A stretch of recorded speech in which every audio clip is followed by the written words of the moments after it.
Actually, oddly, the next dream I had, I think it was the same night. Actually, seems to underline the same theme. So you've pretty well rounded it off, explained it before I even told it. But I'll relate it anyway. It's not that long. Another driving dream again. This time in a town. In fact, I was pretty certain it was the town where I was born and raised in Bedfordshire, Luton. It looked very much like the main road round the corner from where I lived with my parents all those years ago. Driving along, and some way in front I saw two vans going in the same direction as me, a large blue one and a smaller white one, which was apparently so close to the blue one it almost looked as though it was being towed at first. Then I saw thick black smoke spiralling up from them. It seemed at first from between them, but then the blue van shot off as if to get away, and I could see the back of the white one was ablaze with large flames licking up. Then as I slowed down, I saw the white van slew round in a right angle and start to turn round towards me. I stopped and was just deciding which way to go again, whether to carry on or beat a hasty retreat backwards. And that's where the dream ended. I mean, other obvious similarities with the previous dream. Maybe the real guides are really sort of showing a bit of concern I'm losing my way or something, and sort of emphasising it. But I guess what you've already sort of covered it in some detail just now. But unless you have anything else you wish to add to that, please. Well, again, the basic idea is that, yes, we all get a little turned around sometimes, don't we? Yes, and it's very simple. And so even though the whole scene is set like a movie, when you look at a movie, there's an overlying theme, something very simple about the movie. You know, it can be like a bank robbery, okay, but the whole movie, it entails all this complicated stuff and drama and situations and, you know, just on and on. But the overall theme is the bank robber, robbing the bank as an example, or whatever it is. And so, yes, we all go through these situations. They're kind of crazy. And on the real side, it's very exaggerated. Okay, it's just to get your attention, because there's a depth to in other words, there's a lot more going on than what we see with the surface world. And it's like this. You look at a tree. Now you see the bark, you see the big trunk, you see the branches, you see the leaves.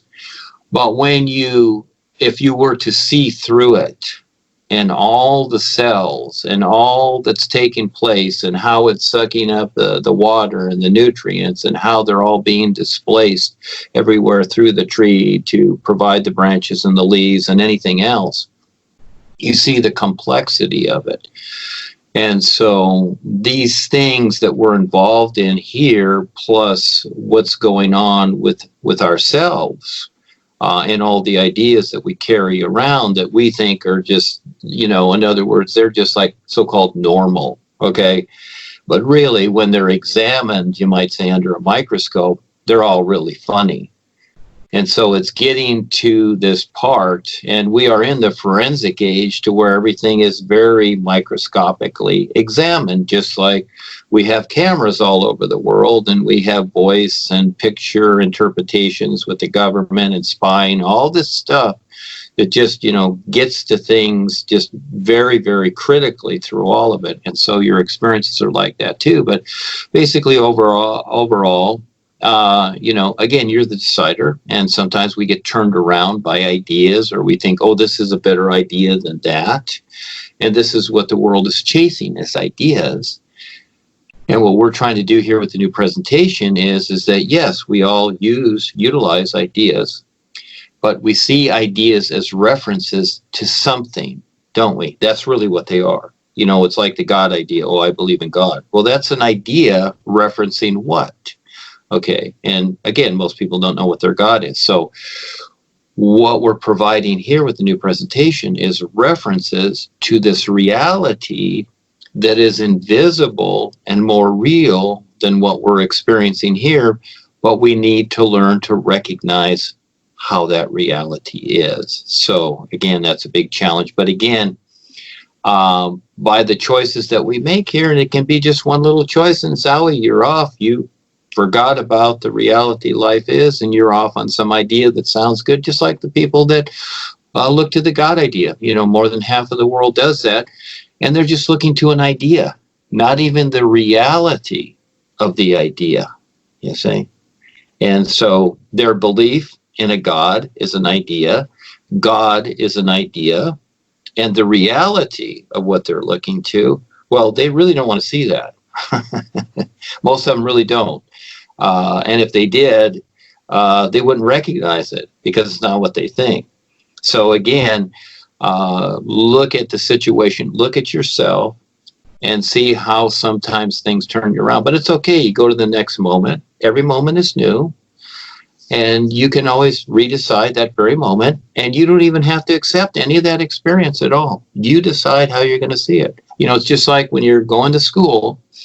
It's just like I did in 11th grade. One day I just stood up and walked out and said, I'm done. I'm out of here. I quit. You know, so the thing is that you don't have to accept these ideas, and you can start new every moment. And this is how the boys are too. Okay?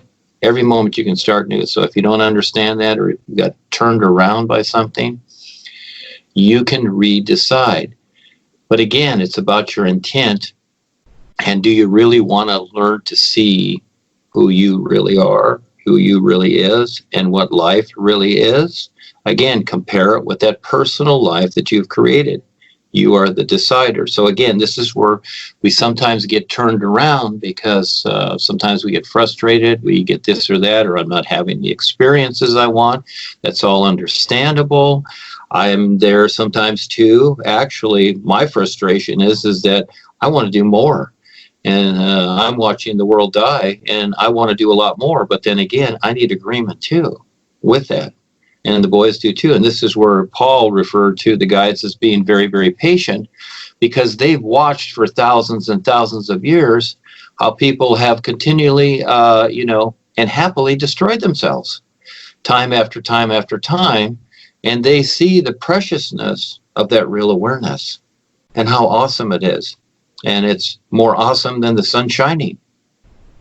But again, who considers that? That seems to be some kind of fantasy, but it's not, because it's so real.